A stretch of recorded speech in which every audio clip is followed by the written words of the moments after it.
कि हो ना हो ये गुड़िया ही मनहूस है।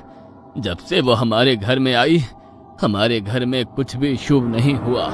उस गुड़िया से छुटकारा पाने के लिए मैंने ना जाने कितनी तरकीब लगाई, लेकिन कोई फायदा नहीं हुआ।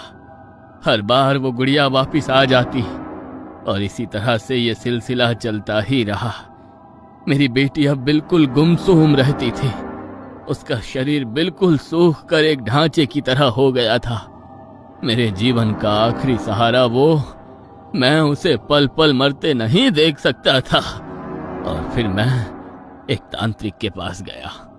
उसने मुझे बताया कि उस गुड़िया में किसी शैतान का साया है।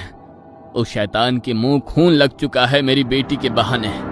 पहले उसने अपनी भूख मिटाई और जब उसे कोई और शिकार नहीं दिखाई दिया तो वो धीरे धीरे मेरी बेटी को ही खाने लगा।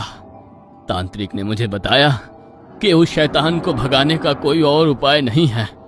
अगर मैं शैतान को कोई नया शिकार दे दूं तो वो मेरी बेटी को छोड़ देगा, वरना मेरी बेटी का बच पाना संभव नहीं है। तांत्रिक ने एक हवन किया और तुम्हारे साथ मकान की डील फाइनल होने के बाद मैंने अपनी बेटी की जान के बदले में तुम्हारी बेटी की जान का सौदा कर दिया। उसके बाद मैं रात को अपनी बेटी को बंगले से बाहर ले आया। उसके आगे की कहानी तुम तो जानते हो। तुम चाहो तो मेरे किए के लिए